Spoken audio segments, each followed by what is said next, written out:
மாறன் வீரா கதையில மார்ச் 10 இன்னைக்கு என்ன நடக்க போகுது அப்படிங்கறத பத்தி தாங்க இந்த வீடியோல பார்க்க போறோம். ஸோ மறக்காம இந்த வீடியோக்கு லைக் பண்ணிக்கோங்க, நம்ம சேனலை சப்ஸ்கிரைப் பண்ணிட்டு பக்கத்துல உள்ள பெல் ஐகானையும் கிளிக் பண்ணி ஆல்னு செட் பண்ணிக்கோங்க. அப்பதாங்க அடுத்த வீடியோஸ் போடும்போது உங்களுக்கு நோட்டிபிகேஷன் வரும், பார்க்கலாம். சரி வாங்க வீடியோல என்ன நடந்துச்சு அப்படிங்கறத பத்தி நம்ம இப்ப பார்ப்போம். ஸோ என்ன நடக்குது அப்படின்னா, நம்ம ராமச்சந்திரன் வந்துட்டு அந்த விஜய் வீட்டுக்கு போறாரு. வீட்டுல உள்ள எல்லாருமே தான் போறாங்க. அங்க போனதோட ராமச்சந்திரன் கேக்குறாரு, விஜய் நீ எங்க வீட்டுக்கு வந்துருமா அப்படின்னு சொன்னதோட விஜயும் ரொம்ப சந்தோஷப்பட்டு, இது நாள் வரைக்கும் எனக்கு யாருமே இல்லைன்னு நினைச்சுக்கிட்டு இருந்தேன், ஆனா இப்ப நீங்க கூப்பிட்டதோட நான் கண்டிப்பா வரேன் அப்படின்னு சொல்லிட்டு கிளம்புறாங்க.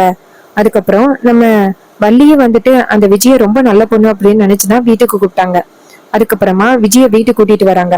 அப்ப வள்ளி நேரா விஜய பார்த்து, இங்க பாருமா விஜய், நீ இங்கே நில்லு, முதல்ல வீட்டுக்கு வர உனக்கு ஆரத்தி எடுத்துதான் வீட்டுக்குள்ள வரவேற்கணும். விஜய் வந்துட்டு கண் கலங்குறாங்க. வள்ளி கேக்குறாங்க, ஏமா கண் கலங்குற?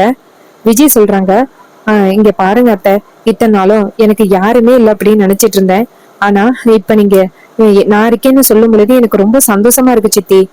அப்ப வள்ளி சொல்றாங்க, இங்க பாரு, இனிமே உனக்கு யாருமே இல்லை அப்படின்னு என்னைக்குமே வருத்தப்படக்கூடாது. இங்க பாரு, உனக்கு மாமா இருக்காரு, 3 அத்தை பையன் இருக்காங்க, அப்புறம் 2 அக்கா இருக்காங்க. உனக்கு இதை விட வேற என்ன வேணும்? இங்க பாரு, இந்த வீட்டுல நீ நல்லா சந்தோஷமா இருக்கலாம். உனக்கு என்ன வாழ்க்கை வேணுமோ அதை அப்படியே என் அண்ணன் அமைச்சு கொடுப்பாரு.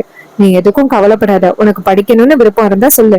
அப்ப விஜய் சொல்றாங்க, அத்தை சித்தி எனக்கு படிக்கிறதெல்லாம் சுத்தமா வேணாம் சித்தி. அப்ப வள்ளி சொல்றாங்க, சரி நீ இங்கே நில்லு, நான் போய் ஆரத்தி எடுத்துட்டு வரேன் அப்படின்ட்டு ஆரத்தி எடுக்கிறாங்க நம்ம விஜய்க்கு. அப்ப விஜய் வந்துட்டு கண் கலங்குறாங்க. அதுக்கப்புறமா விஜய் வீட்டுக்குள்ள கூட்டிட்டு வராங்க.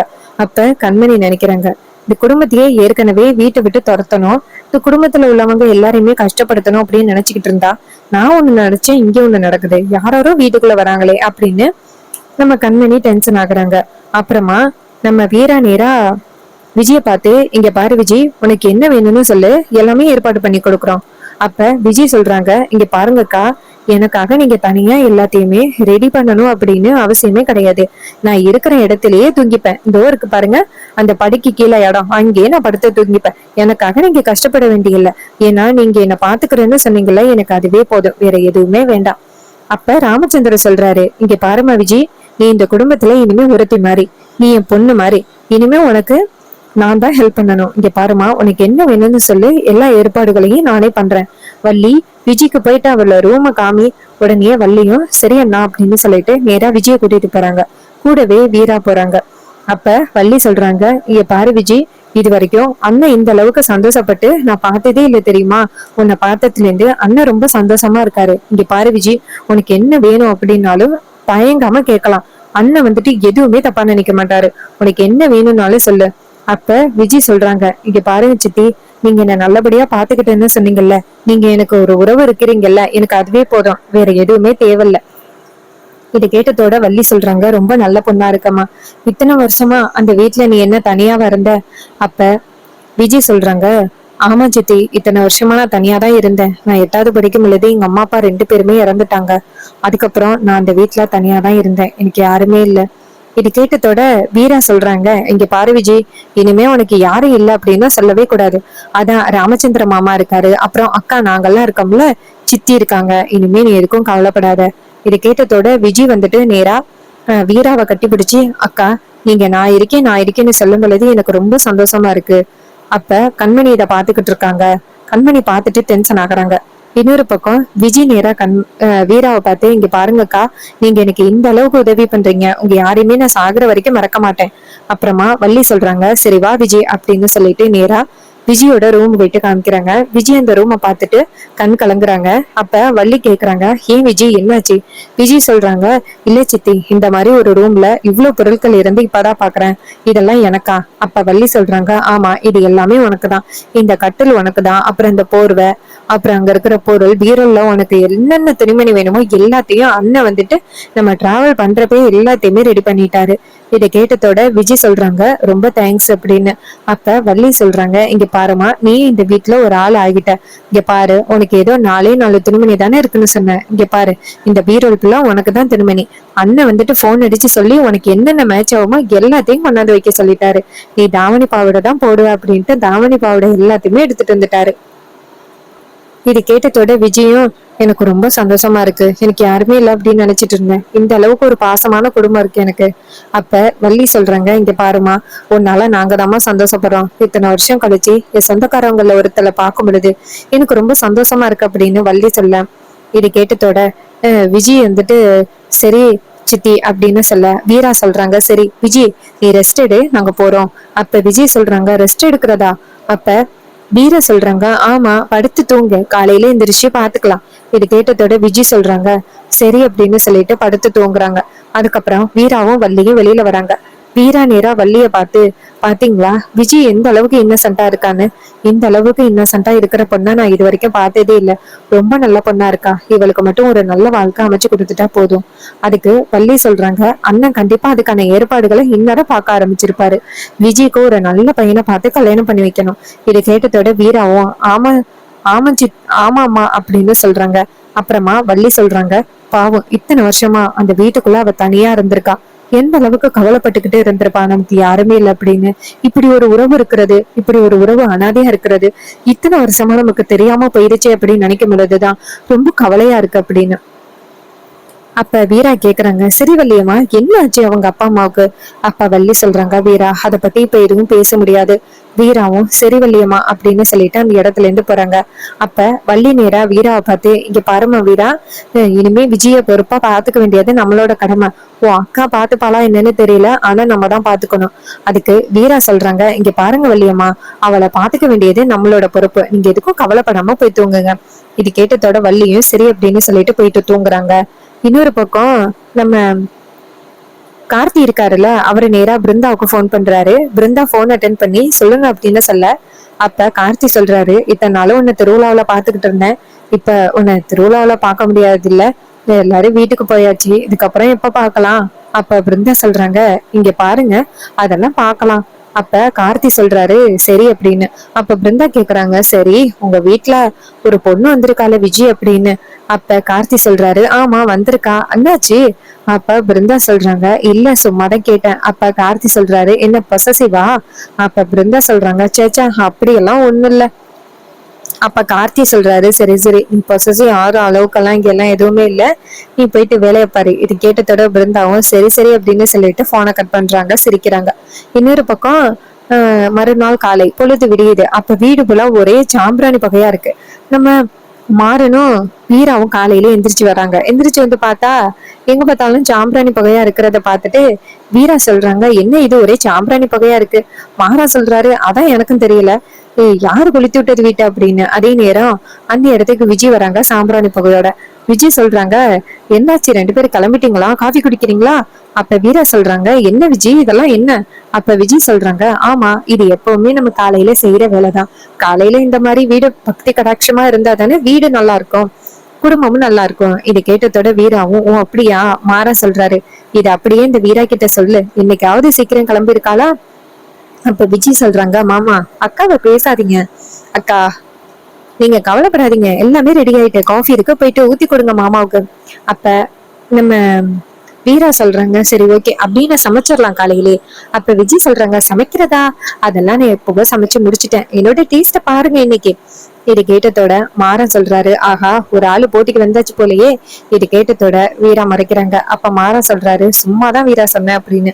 அப்ப வீரா சொல்றாங்க, சரி சரி போய் குளிச்சுட்டு ரெடி ஆகும் அப்படின்னு சொன்னதோட மாறன் அந்த இடத்துல இருந்து போறாரு. அப்ப விஜய் நேரா வீராவை பார்த்து, இங்க பாருங்கக்கா சமையல்லாம் செம்ம சூப்பரா பக்காவா ரெடி ஆயிட்டு, இன்னைக்கு நான் சமைச்சிருக்க சாப்பாட்டதான் நீங்க எல்லாருமே சாப்பிடணும் அப்படின்னு சொன்னதோட அதே நேரத்துல ராமச்சந்திரன் வள்ளி எல்லாருமே வராங்க. வள்ளி கேக்குறாங்க, என்ன வீரா அப்படியே வீடே சாப்பாடு கம கமங்குது, யார சமைச்சது? வீரா நீயா சமைச்ச? வீரா சொல்றாங்க, இல்ல அம்மா நான் சமைக்கல. மாற சொல்றாரு, வீரா சமைச்சு எந்த அளவுக்கு என்னைக்கு வாசமா இருந்திருக்கு. அப்ப வீரா சொல்றாங்க, அன்னைக்கு சமைச்ச மட்டும் நல்லா சாப்பிட்டேன், இன்னைக்கு என்ன குறை சொல்ற?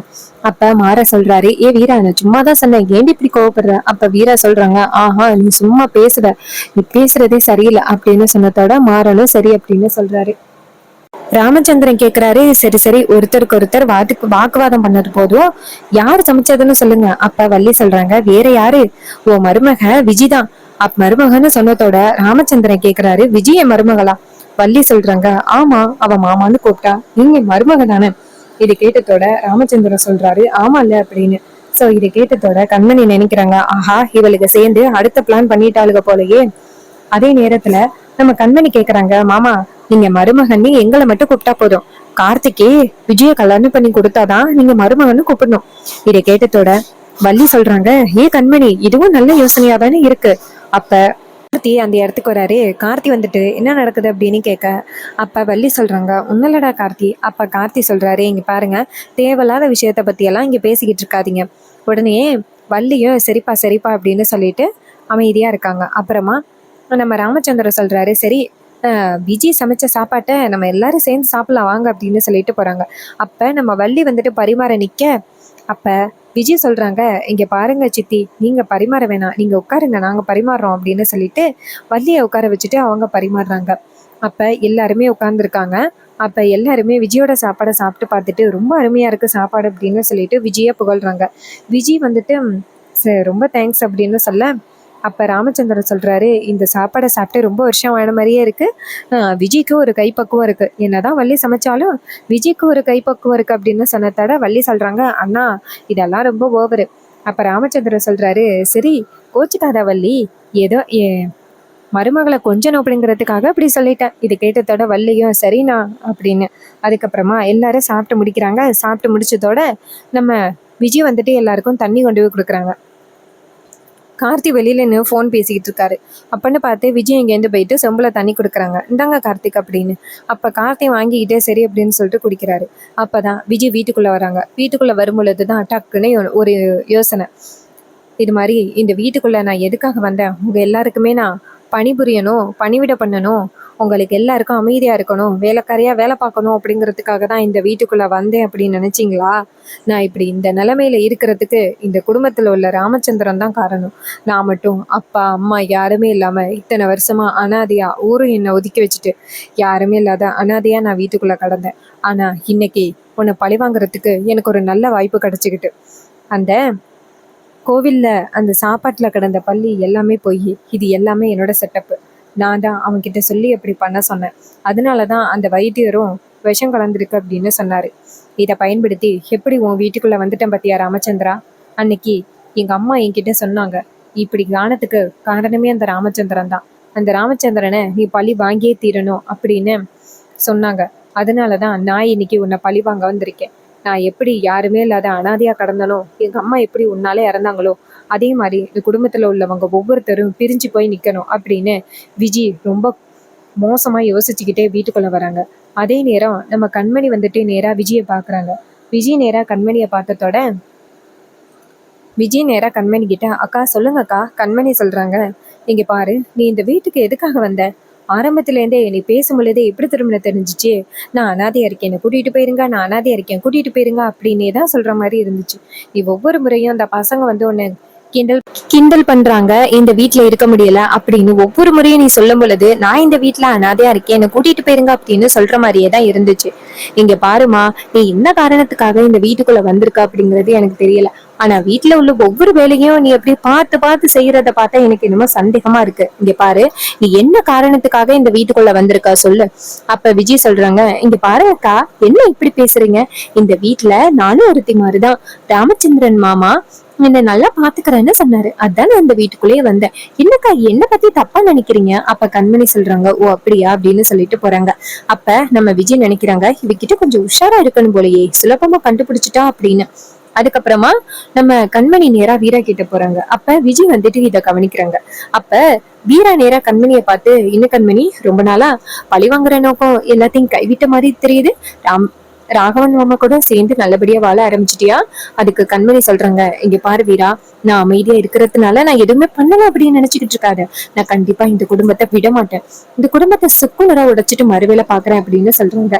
இது எல்லாத்தையுமே விஜய் காதுல வாங்கிட்டு ரொம்ப சந்தோஷப்படுறாங்க. ஆகா, நமக்கு ஒரு இந்த வீட்டுல பார்ட்னர் கிடைச்சிட்டாங்க போலயே அப்படின்னு. அப்ப வீரா சொல்றாங்க, இங்க பாரு கண்மணி, நீ என்ன முயற்சி பண்ணாலும் இந்த குடும்பத்துல உள்ள யாரையுமே உன்னால எதுவுமே பண்ண முடியாது. இந்த குடும்பத்துல உள்ளவங்களை யாரையாவது பழி வாங்கணும் அப்படின்னா நீ என்ன மீறிதான் இந்த குடும்பத்தை இதுவும் செய்ய முடியும். இது கேட்டதோட அந்த கண்மணி சொல்றாங்க, இங்க பாரு வீரா, உன் புருஷனை ஜெயில இருந்து காப்பாத்திட்டோம் அப்படிங்கறதுக்காக நீ ஜெயிச்சிட்ட அப்படின்ட்டு ரொம்ப சந்தோஷப்படாத. இங்க பாரு, நான் கண்டிப்பா இந்த குடும்பத்துல உள்ள ஒவ்வொருத்தரையும் நான் பழி வாங்குவேன் அப்படின்னு இதெல்லாத்தையும் விஜய் காதுல வாங்கிட்டு நம்ம இந்த வீட்டுல ஒரு பார்ட்னர் கண்டுபிடிச்சாச்சு அப்படின்னு நினைச்சு சந்தோஷப்படுறாங்க. அப்புறமா நம்ம வீரா அந்த இடத்துல இருந்து போனதோட கண்மணி கோவமா நின்னுகிட்டு இருக்க. விஜய் இங்க இருந்து போயிட்டு கண்மணியை பார்த்து உங்ககிட்ட கொஞ்சம் பேசணும் அப்படின்னு சொன்னதோட கண்மணி கேக்குறாங்க, என்கிட்ட என்ன பேச போற? அப்ப விஜய் சொல்றாங்க, உங்ககிட்ட ரொம்ப முக்கியமான விஷயம் பேசணும், மாடிக்கு வாங்கன்னு சொன்னதோட கண்மணி நினைக்கிறாங்க, இவ என்கிட்ட அப்படி என்ன பேச போறா, ஒருவேளை மாடியில இருந்து பிடிச்சு என்ன தள்ளிவிட போறாளோ அப்படின்னு நினைச்சிட்டு மாடிக்கு போறாங்க. அங்க போனதோட விஜய் சொல்றாங்க, இங்க பாருங்க, நீங்க வீரா கிட்ட பேசிக்கிட்டு இருந்ததை நான் காதுல வாங்கினேன். நீங்க ரெண்டு பேருமே அக்கா தங்கச்சியா? அப்ப கண்மணி சொல்றாங்க, ஆமா, நாங்க ரெண்டு பேருமே அக்கா தங்கச்சி தான். அப்ப விஜய் சொல்றாங்க, நீங்க எதுக்காக இந்த குடும்பத்தை பழி வாங்கணும் அப்படின்னு இப்படி பேசிக்கிட்டு இருக்கீங்க, அதுக்கு என்ன காரணம்னு தெரிஞ்சுக்கலாமா? அப்ப கண்மணி சொல்றாங்க, இங்க பாரு, அதை தெரிஞ்சுக்கிட்டே நீ என்ன பண்ண போற? விஜய் சொல்றாங்க, நீங்க சொன்னீங்கன்னா நல்லது. இது கேட்டதோட கண்மணி சொல்றாங்க, இன்னைக்கு என் அண்ணா உயிரோட இல்ல, அதுக்கு முக்கிய காரணமே இந்த குடும்பத்துல உள்ளவங்க தான். இந்த குடும்பத்தை பழிவாங்கறதுக்காக தான் நான் இந்த குடும்பத்துக்குள்ள மருமகளா வந்தேன். இது கேட்டதோட விஜய் சொல்றாங்க, அப்படியா? அப்ப கண்மணி சொல்றாங்க, ஆமா. அப்ப விஜய் சொல்றாங்க, நீங்களும் கிட்டத்தட்ட என்ன மாதிரிதான் போல. அப்ப அந்த கண்மணி கேக்குறாங்க, என்ன சொல்ற? அப்ப விஜய் சொல்றாங்க, ஆமா, இன்னைக்கு என் அப்பா உயிரோட இல்லாம இருக்கிறதுக்கு காரணம் அந்த ராமச்சந்திரன் தான். அதே மாதிரி உங்க அண்ணன் இன்னைக்கு உயிரோட இல்லாம இருக்கிறதுக்கு காரணம் அந்த மாறன். இந்த குடும்பத்தையே நம்ம ரெண்டு பேரும் ஒன்னா சேர்ந்து பழிவாங்கன்னா எப்படி?